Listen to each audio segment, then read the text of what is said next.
यह कहानी मेरे दोस्त की पटाई हुई एक भाभी की है। ये बात 2017 दिसंबर की है। मुझे उन्हीं दिनों पता चला कि मेरे साथ में पढ़ने वाला मेरा दोस्त अमित ने काफी दिनों पहले से उसके घर में किराए में रह रही भाभी पटा रखा है। मैंने मामले की पूरी जानकारी की और उस भाभी को देखा। अब मैं किसी न किसी बहाने से दोस्त के घर में किराए में रह रही भाभी कल्पना के दर्शन करने पहुंच जाता था। उनके पति सुबह जल्दी ड्यूटी के लिए घर से निकल जाते थे और रात में देर से आते थे। अपनी इसी दिनचर्या की वजह से कल्पना भाभी के पति ड्यूटी से थक कर आते थे।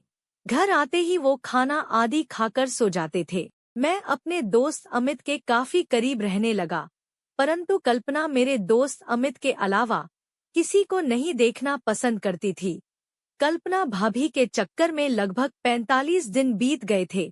उन्हीं दिनों मुझे खबर लगी कि कल्पना भाभी को मेरे दोस्त अमित के बारे में शक होने लगा था कि वो कई लड़कियों से बात करता है। इस बात को कल्पना भाभी ने कई बार फेसबुक चैट के जरिए मेरे दोस्त अमित को कई दूसरी लड़कियों से बात करते हुए पकड़ भी लिया था। इस बात का खुलासा एक बार अमित ने दारू के नशे में मेरे सामने कह दिया था, जिससे मुझे समझ आ गया था कि कल्पना भाभी को सेट किया जा सकता है। मतलब अब कल्पना भाभी अमित के ऊपर शक करने लगी थी, परंतु वह पक्का यकीन नहीं कर पा रही थी। उसी दौरान कल्पना भाभी को यह भी पता चला कि मैं अमित का काफी अच्छा दोस्त हूँ और मुझको अमित की सारी गर्लफ्रेंड्स के बारे में पता होगा। अब कल्पना भाभी खुद मुझसे बात करने के लिए रास्ता ढूंढने लगी थी। वो मुझसे मेरे दोस्त अमित के सामने बात नहीं करना चाहती थी। एक दिन जब मैं अमित के साथ उसके घर के बाहरी कमरे में बैठा था, उसी समय भाभी आई और अमित से कुछ चीज मांगने लगी। अमित उठकर उनकी मांगी हुई चीज लेने घर के अंदर गया तो भाभी ने मुस्कुराकर मेरी तरफ देखा। मैंने अपना फोन उनकी तरफ बढ़ा दिया और उन्होंने झट से अपना नंबर डायल करके घंटी जाते ही काट दिया। तभी अमित आ गया। भाभी अमित से सामान लेकर चली गई। मैं भी कुछ देर बाद निकल गया। लगभग 1 घंटे बाद अनजान नंबर से कल्पना भाभी का मेरे पास फोन आया, तो मैंने पूछा कौन कल्पना भाभी।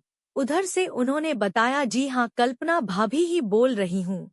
फिर कल्पना भाभी ने थोड़ी देर बात करके फोन काट दिया। मुझे रात भर नींद नहीं आई।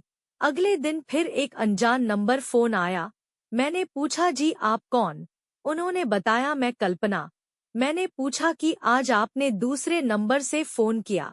इस पर भाभी बोली अगर तुम्हारे दोस्त ने किसी भी समय फोन कर दिया और मेरा नंबर बिजी गया तो वह शक करने लगेगा और मुझसे पूछेगा कि कहाँ बिजी थी। इसी वजह से मैंने ये वाले नंबर की सिम दूसरे फोन में डाल ली है और उसी से बात कर रही हूँ। अब जब भी मुझे आपसे बात करनी होगी तो मैं इसी नंबर से आपको फोन कर लूंगी। उस दिन थोड़ी देर कल्पना भाभी से गपशप होती रही।